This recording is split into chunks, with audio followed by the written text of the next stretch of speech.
How a 5-cent drink conquered the world. Imagine creating one of the greatest products in history, only to die before the world recognized its true value. Imagine watching your invention struggle to sell just a handful of glasses a day, believing it was nothing more than another failed experiment. Then, years later, that same invention would become one of the most recognizable brands on the planet, sold in more than 200 countries and enjoyed billions of times every single day. That isn't fiction. It's the incredible story of Coca-Cola. A story filled with ambition, war, addiction, brilliant marketing, risky decisions, fierce competition, and one of the greatest business transformations the world has ever seen. Today, Coca-Cola is more than just a drink. It is a symbol of happiness, celebration, and American business. Its iconic red logo is recognized by people who speak different languages, live in different cultures, and may have nothing else in common. But behind this global empire lies a story very few people know. And it all began with a wounded pharmacist who was desperately trying to rebuild his life. The year was 1886. America was changing rapidly. Railroads stretched across the country, industries were booming, and cities were growing faster than ever before. The nation was recovering from the scars of the Civil War, and thousands of people were searching for new opportunities. Among them was a pharmacist from Atlanta, Georgia, named John Stith Pemberton. Pemberton wasn't an ordinary pharmacist. During the Civil War, he had served as an officer in the Confederate Army. In one fierce battle, he suffered a devastating sword wound across his chest. Although he survived, the injury left him with severe, lifelong pain. Doctors prescribed morphine to ease his suffering. At the time, morphine was considered one of the greatest medical discoveries. Unfortunately, it came with a hidden danger.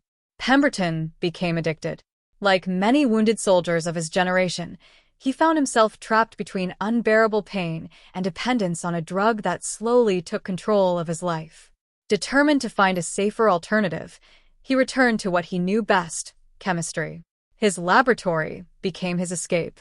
Day after day, he experimented with herbs, roots, spices, and plant extracts, hoping to create something that could relieve pain while also giving people energy and refreshment. During the late 19th century, pharmacies were very different from those we know today. They didn't simply sell medicines. They also served flavored tonics and syrups that people believed could cure headaches, fatigue, stomach problems, and even depression. Every pharmacist dreamed of inventing the next miracle drink. John Pemberton wanted to invent the best one. One of his earliest creations was a medicinal wine made with coca leaves. The drink became moderately popular, but before it could become a commercial success, a major obstacle appeared. Atlanta introduced new laws restricting alcoholic beverages. Pemberton suddenly faced a difficult choice. Years of work had become almost useless because his product contained alcohol. Many people would have abandoned the idea and started over. Instead, Pemberton chose to adapt. He removed the wine completely and began rebuilding the recipe from scratch. He replaced it with a sweet caramel-colored syrup, then added extracts from cola nuts, which were naturally rich in caffeine. He carefully balanced sweetness, bitterness, and aroma until he believed he had created something special. Then fate stepped in. According to the most widely told story, one day the syrup was accidentally mixed with carbonated water instead of ordinary water. The result surprised everyone. The bubbles completely transformed the drink. Instead of tasting like medicine, it became refreshing, crisp, and enjoyable. Pemberton immediately realized that this wasn't just another health tonic. It was something entirely different. On May 8, 1886, he carried his syrup to Jacob's Pharmacy in downtown Atlanta. There, the mixture was served to customers for the very first time. Each glass cost only 5 cents. The response was encouraging. People liked it. Some even came back for another glass. But despite the positive reactions, business was painfully slow. On average, only about 9 glasses were sold each day. 9. It hardly looked like the beginning of a billion-dollar empire. Fortunately, Pemberton wasn't working alone. His accountant, Frank Mason Robinson, understood something that many inventors ignored. A great product also needs a great identity. He suggested combining the names of two important ingredients, coca leaves and cola nuts. Then he made one small change.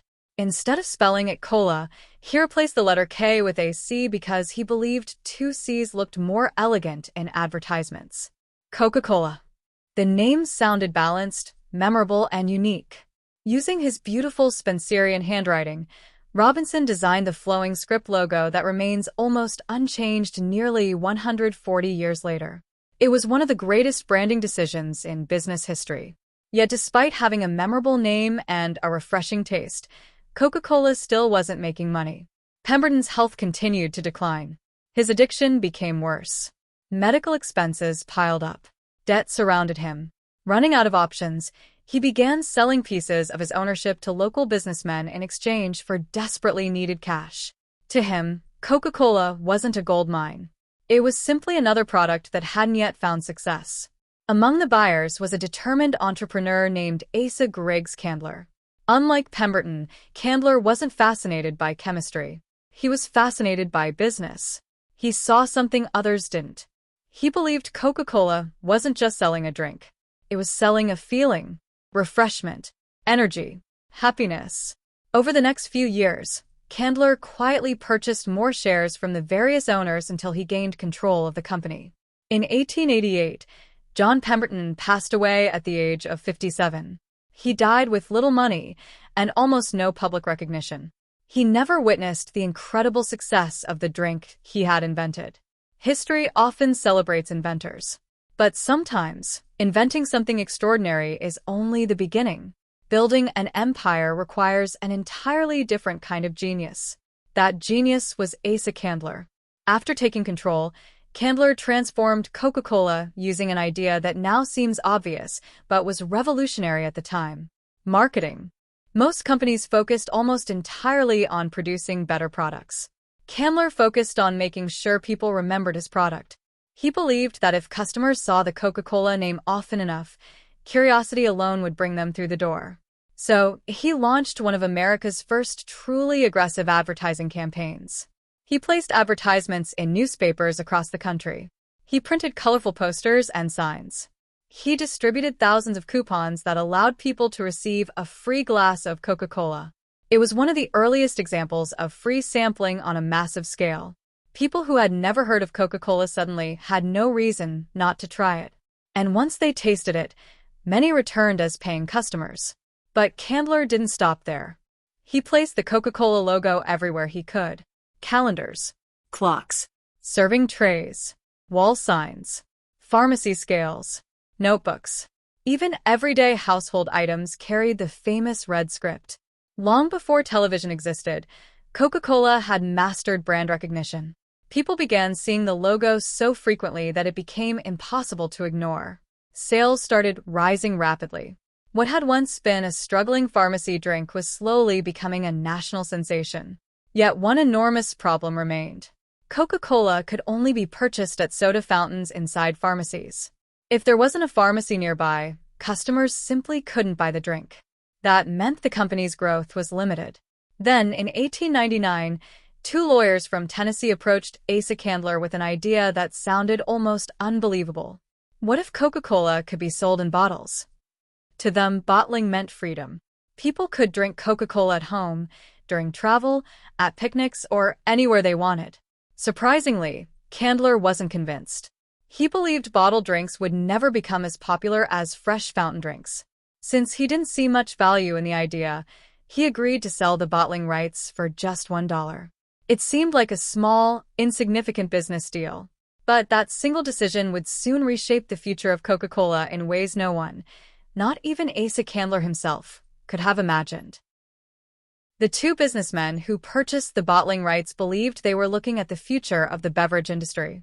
While most people still visited pharmacies to enjoy soft drinks, they imagined a world where customers could carry Coca-Cola wherever they went. It wasn't an easy task. Bottling a carbonated drink in the late 19th century came with enormous technical challenges. Bottles often leaked. Carbonation escaped. Glass broke during transportation. Many business owners believed it wasn't worth the effort. But the bottlers refused to give up. They improved production methods, built bottling plants across the United States, and slowly created a nationwide network that could deliver Coca-Cola almost anywhere. For the first time, people didn't need to visit a soda fountain to enjoy their favorite drink. They could buy a bottle, take it home, carry it on a train, or enjoy it during a family picnic. The convenience changed everything. Sales exploded. As demand grew, so did competition. Dozens of companies began producing drinks that looked almost identical to Coca-Cola. Some copied the color. Others copied the taste. Many even copied the famous script logo, hoping customers wouldn't notice the difference. Counterfeit products flooded the market. Coca-Cola needed a way to stand out. In 1915, the company challenged glass manufacturers to create a bottle unlike anything the world had ever seen. The instructions were simple. Design a bottle that people could recognize in the dark. A bottle that could be identified even if it shattered into pieces. After months of experimentation, designers created the famous Contour bottle. Its elegant curves were inspired by the shape of a cocoa pod, although many people mistakenly believed it represented the coca leaf. The bottle instantly became a masterpiece of industrial design. It wasn't just packaging. It became part of the Coca-Cola identity. Even today, more than a century later, millions of people can recognize that silhouette without seeing the logo. While competitors tried to copy the drink, they could never truly copy the experience. Around the same time, another mystery was quietly taking shape. The Coca-Cola formula. The exact recipe was known by only a handful of trusted executives.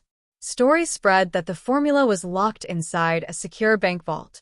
People claimed only 2 employees knew the complete recipe at any one time. Whether every detail of those stories was true hardly mattered. The mystery itself became brilliant marketing. Humans are naturally curious. The more secret the recipe seemed, the more fascinating Coca-Cola became. People weren't just drinking a soft drink anymore. They were buying into a legend. As the years passed, Coca-Cola expanded beyond the borders of the United States. Factories appeared in Canada, Cuba, Panama, and Europe. The company carefully maintained the same taste, the same logo, and the same experience everywhere it went. No matter where someone bought a bottle, Coca-Cola wanted it to feel familiar. Consistency became one of the company's greatest strengths. Then the world changed forever. In 1939, World War II began. Countries were drawn into the largest conflict in human history. Millions of soldiers left home, uncertain if they would ever return. Most companies struggled simply to survive during the war. Coca-Cola saw something different. The company's president, Robert Woodruff, made an extraordinary promise. Every American soldier, no matter where he served, would be able to buy a bottle of Coca-Cola for just 5 cents. It was an expensive promise. Shipping ingredients across war zones wasn't easy. Factories had to be built near military bases. Machinery traveled across oceans. Employees worked under dangerous conditions. But Coca-Cola kept its word. By the end of the war, dozens of bottling plants had been established across Europe, North Africa, and Asia. When peace finally returned, those factories remained. Instead of serving soldiers, they began serving local communities. Without intending to, Coca-Cola had built the foundation of a global distribution network. The war had transformed an American company into an international giant. During the 1930s and 1940s, Coca-Cola also became closely connected with another worldwide tradition: Christmas. Many people believe Coca-Cola invented Santa Claus. That isn't true. Santa Claus had existed for centuries. However, the company helped shape the modern image we recognize today. Artist Haddon Sundblom was hired to create holiday advertisements featuring Santa enjoying a refreshing Coca-Cola. Instead of portraying him as mysterious or frightening, Sundblom painted Santa as cheerful, kind, warm, and grandfatherly, wearing a bright red suit trimmed with white fur. The advertisements became enormously popular. Year after year, families saw the same smiling Santa in magazines, newspapers, and store displays. Eventually, that image became the version recognized around the world. Once again, Coca-Cola wasn't simply selling beverages. It was influencing global culture. By the 1950s, Coca-Cola had become one of the most famous companies on Earth. Its advertisements focused on optimism, friendship, family, and happiness. The drink became associated with celebrations, sporting events, road trips, and unforgettable moments. Wherever people gathered, Coca-Cola wanted to be there. But every empire eventually faces a rival. For Coca-Cola, that rival was Pepsi. The competition between the two companies became one of the greatest business battles in history. For decades, Coca-Cola remained the market leader. Then, during the 1970s, Pepsi launched an advertising campaign that shocked the industry. It was called the Pepsi Challenge. Customers participated in blind taste tests without knowing which drink they were sampling. To everyone's surprise, many participants chose Pepsi. The campaign received enormous media attention. Suddenly, Coca-Cola executives became nervous. For the first time in generations, the company feared it might lose its crown. After years of research and consumer testing, executives made a bold decision. They would change the original Coca-Cola recipe. In 1985, the company introduced New Coke. Management believed customers would embrace the sweeter flavor. Instead, they triggered one of the biggest marketing disasters in history. People were furious. Thousands of angry phone calls flooded company offices. Letters poured in every day. Consumers stocked up on the original Coca-Cola before it disappeared from store shelves. Some people even organized public protests. Television stations covered the controversy for weeks. It wasn't just about taste. People felt that a piece of American history had been taken away. Coca-Cola quickly realized its mistake. Only 79 days after introducing New Coke, the company brought back the original recipe under the name Coca-Cola Classic. Customers celebrated. Sales surged. Ironically, one of the company's greatest failures became one of its greatest victories. The return of the original formula reminded millions of people how much they loved Coca-Cola. Sometimes, admitting a mistake earns more respect than pretending nothing went wrong. As the decades passed, Coca-Cola continued evolving. The company expanded far beyond its original soft drink. It acquired and developed hundreds of beverages, including bottled water, fruit juices, sports drinks, teas, coffees, and energy drinks. Today, Coca-Cola products are sold in more than 200 countries and territories. Its distribution system reaches remote villages, crowded cities, airports, stadiums, restaurants, and supermarkets across the globe. The company's red logo has become one of the most recognized symbols in history. Yet Coca-Cola's greatest achievement isn't simply selling billions of drinks. Its greatest achievement is building an emotional connection with people.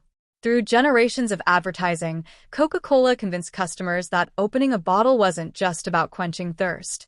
It represented sharing moments with friends, celebrating victories, enjoying holidays, creating memories. The company didn't just market a beverage. It marketed happiness. Looking back, the journey almost seems unbelievable. A wounded pharmacist searching for relief from pain accidentally created one of history's most famous drinks. A struggling product selling only 9 glasses a day became a worldwide icon. An entrepreneur who believed in advertising more than anyone else transformed a small invention into a household name. A $1 bottling agreement unlocked global expansion. A secret recipe sparked curiosity for generations. A war unexpectedly carried the brand across continents. A failed product launch reminded the world why the original mattered. Every chapter of Coca-Cola's history teaches the same lesson. Great products matter, but great stories build empires. People rarely remember every ingredient inside a bottle. They remember how a brand makes them feel. That is the real secret behind Coca-Cola's success. Not the recipe hidden inside a vault. Not the shape of the bottle. Not even the taste. Its greatest secret has always been its ability to create emotion. More than a century after John Pemberton mixed his first syrup in a small Atlanta pharmacy, his invention continues to reach billions of people every year. He never lived to see its success. He never enjoyed the fortune it created. Yet his simple experiment changed the business world forever. The next time you open a bottle of Coca-Cola, remember that you are holding much more than a soft drink.